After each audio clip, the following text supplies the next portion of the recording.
తేజ సజ్జా మంచు మనోజ్ ప్రధాన పాత్రలో నటించిన మిరాయ్ చిత్రం ఘన విజయం సాధించింది. రిలీజ్ అయిన ఫస్ట్ డే నుండే ఈ సినిమా పాజిటివ్ టాక్ తో దూసుకువెళ్తోంది. రోజు రోజుకి కలెక్షన్స్ కూడా పెరుగుతున్నాయి. దీంతో చిత్ర యూనిట్ గ్రాండ్ గా సక్సెస్ మీట్ నిర్వహించింది. మణిజర్ మాట్లాడి దిగిన తర్వాత నాకు కూడా ఒక షార్ట్ స్టోరీ చెప్పాలనిపిస్తుంది. ఫస్ట్గా ఏం చెప్తా, షార్ట్ స్టోరీ అన్న. ఒక ముని ధార పడుతున్నాడు అంటండి. ధార పడుతున్నాడు. ఆ ధార పైనుంచి పడుతుంది. ఎక్కడి నుంచి పడుతుందో తెలియదు సోర్స్. అది దాంట్లో చాలా పవర్స్ ఉన్నాయి. అది జనంలోకి తీసుకెళ్ళాలి. అది ఎలా వాడాలి, ఎలా చేయాలి తనకి ఏం ఐడియా లేదంట. సో అతను తపస్సు చేయడం స్టార్ట్ చేస్తే పరమేశ్వరుడు ప్రత్యక్షమయ్యి నీకు సోర్స్ బ్రహ్మ దగ్గర ఉంది, బ్రహ్మ దగ్గరికి వెళ్ళు అన్నాడు. బ్రహ్మ కూడా దీనికి సోర్స్ విష్ణుమూర్తి దగ్గర ఉంది, విష్ణుమూర్తి దగ్గరికి వెళ్ళు అన్నాడు.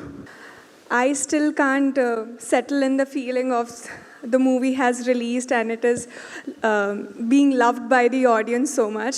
I still feel it settling in. I still feel I'm getting to know about it. And I'm so happy. And now again seeing the response video right now, I was little emotional while sitting there because we've been working hard for such a long time and finally it is out. And firstly, I want to thank you to our producer, Vishwa Prasad Garu and Kriti Garu for being such a strong pillars. You always need a very strong base to stand on it and build a vision, and you were particularly that. I want to thank our director, Karthik Garu. Thank you so much for giving me Vibha, for trusting me with Vibha. ఈసారి ఇంకా thanks చెప్పాలి చాలామందికి. నేను option లేదు. ముందుగా 2021లో నేను ఎప్పుడో idea చెప్పాను తేజుకి. అక్కడ నుంచి ట్రావెల్ అవుతున్నాం. 2025 September 12th film came out. 4 years I think I remember. Thank you Teju. 4 years is not simple. I know how much it is, especially in this industry. Next sir, Vishwa sir, thank you so much sir. ఒక toxic అట్మాస్ఫియర్లో నా గురించి ఎంత negative ఉన్నా కూడా మీరు cinema trust చేశారు. Thank you so much sir, means a lot. General నేను 2 minutes కన్నా ఎక్కువ మాట్లాడను. అంటే 1 to 2 minutes సెట్ చేసుకుంటాను అంటే. బట్ ఇవాళ maybe I'll try talking little more. So first అంటే పీపుల్ మీడియా ఫ్యాక్టరీ 2017 ఆ టైంలో వి స్టార్టెడ్.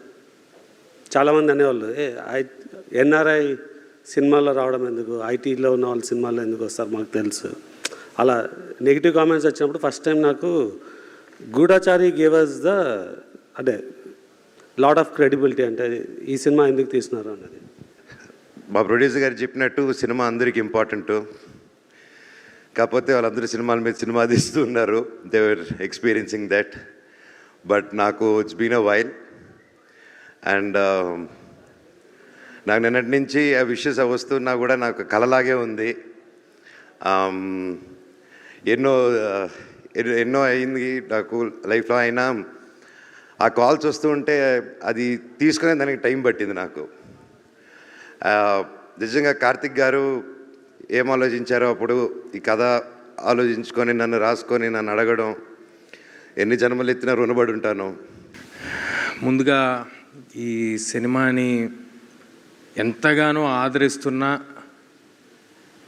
గుండెల్లో నెత్తి మీద పెట్టుకుని తీసుకెళ్తున్న ఆడియన్స్కి పాదాభివందనాలు. మీరున్నారు కాబట్టే నేనున్నాను. మీరందరూ ఎంకరేజ్ చేశారు కాబట్టే నేను సినిమాలు చేయగలుగుతున్నాను, నేను ఇక్కడ ఉండగలుగుతున్నాను. నెక్స్ట్ ఈ కెమెరాలు ఇటు తిప్పగలుగుతారేమో, తిప్పగలిగితే తిప్పండి. ఈ ఫ్రంట్ 2 rows ఉన్న మీడియా వాళ్ళందరూ మీరందరూ సపోర్ట్ చేశారు కాబట్టి నేను ఉన్నాను సార్. అప్పుడప్పుడు ఏడిపిస్తూ ఉంటారు, అప్పుడప్పుడు కొంచెం ఇబ్బంది పెడుతూ ఉంటారు. బట్ మీరందరూ నిజంగా ఒక మంచి కంటెంట్ వచ్చినప్పుడు మీరు పుష్ చేస్తేనే అది ఆడియన్స్ వరకు వెళ్తుంది, మీరందరూ తోడ్పడితేనే అది ఆడియన్స్ వరకు వెళ్తుంది. అది చేసినందుకు మీ అందరికీ పాదాభివందనాలు సార్. Thank you. ఎల్లప్పుడూ గుర్తుపెట్టుకుంటాను sir. I'm forever indebted to you. ఏది మనం చేసేది కాదు, మనం జస్ట్ నిమిత్త మాత్రమే. అంతా యూనివర్స్ చేసుకుంటా వెళ్తూ ఉంటుంది అని నమ్మే వాళ్ళలో నేను ఒకడిని. ఆ యూనివర్స్ ఏదో రూపంలో రాలేదండి, మీ అందరి రూపంలోనే వచ్చింది నాకు. అది మీడియా రూపంలో వచ్చింది, అది ఆడియన్స్ రూపంలో వచ్చింది. మీరందరూ కలిపి నాకు ఇవాళ ఇంత పెద్ద సక్సెస్ ఇచ్చారని అనుకుంటున్నానండి.